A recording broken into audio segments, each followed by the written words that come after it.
হযরত মুসা আলাইহিস সালাম ও ফিরআউনের তর্ক। ফিরআউন আপন দৃষ্টিতে নিজেকে খোদা মান এ দাবিতে সে অটল ছিল। তাই বলে প্রথমেই আল্লাহ সুবহানাহু ওয়া তাআলা তাকে পাকড়াও করেন। হযরত মুসা আলাইহিস সালামকে প্রেরণ করেছেন তাকে বুঝাবার জন্যে। সে হযরত মুসা আলাইহিস সালামকে উপহাস করেছে। মুসা আলাইহিস সালাম আবারও বুঝিয়েছেন। সে করেছে ঠাট্টা, করেছে তৃতীয়বার বুঝাতে চেয়েছেন। আর অমনি রাগে রোষে ফেটে পড়েছে ফিরআউন, বলে উঠেছে, আমি ব্যতীত অন্য কাউকে মাবুদ মানলে আমি তোমাকে কারাগারে নিক্ষেপ। বহু মানুষকে অন্ধ কারাগারে পাঠিয়েছে ফিরআউন। হযরত মুসা আলাইহিস সালাম বললেন, আমি যদি সুস্পষ্ট কিছু নিয়ে আসি বা এসে থাকি তবুও কি তুমি মানবে না?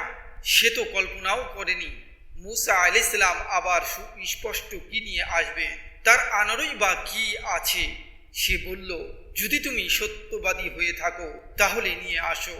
এবার হযরত মুসা আলাইহিস সালাম তার লাঠিটি মাটিতে ছেড়ে দিলেন। লাঠি এক বিরাট অজগর বনে গেল।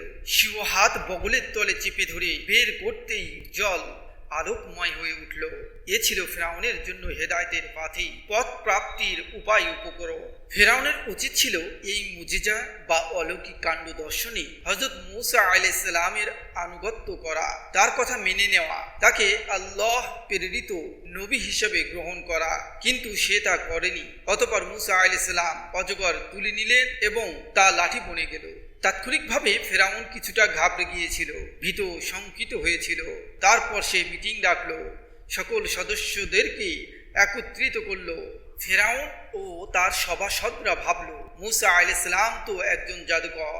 তারা ঠিক করলো এর প্রতিরোধে সকল জাদুকরকে একত্রিত করা হোক। আদেশ পেয়ে জাদুকররা এলো। অসংখ্য দর্শনার্থী এলো। জাদুকররা তাদের জাদু প্রদর্শন করলো। জাদুকররা কিছু রশি মাটিতে ছেড়ে দিল আর সেগুলো সাপ বিচ্ছু হয়ে চারদিকে ছুটোছুটি করতে লাগলো।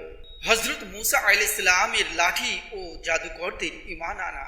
এবার হযরত মুসা আলাইহিস সালাম আল্লাহর নির্দেশে স্বীয় লাঠিটি ছেড়ে দিলেন। লাঠি অজগর হয়ে জাদুকরদের সকল সাপ গিলে ফেলল। এ দেখে জাদুকরদের বুঝতে অসুবিধা হলো না হযরত মুসা আলাইহিস সালাম জাদুকর নয়, তিনি আল্লাহর নবী। সঙ্গে সঙ্গে সকলেই সিজদায় পড়ে গেল। সমস্বরে বলতে লাগলো, আমরা বিশ্ব জাহানের প্রতিপালক মুসা ও হারুনের রবের প্রতিপালকের প্রতি ঈমান আনলাম। এই দৃশ্য দর্শনে ফিরআউনের ভীষণ রাগ হলো। সে বলল, আমি তোমাদেরকে পুরস্কৃত করব বলেছিলাম, নিজের একান্ত জনের মর্যাদা দেব বলেছিলাম, আর তোমরা তার লোক হয়ে গেলে। রোষের অতি সহ্যে সে বলে উঠল, আমি তোমাদের সকলকে শুলিতে চড়াবো।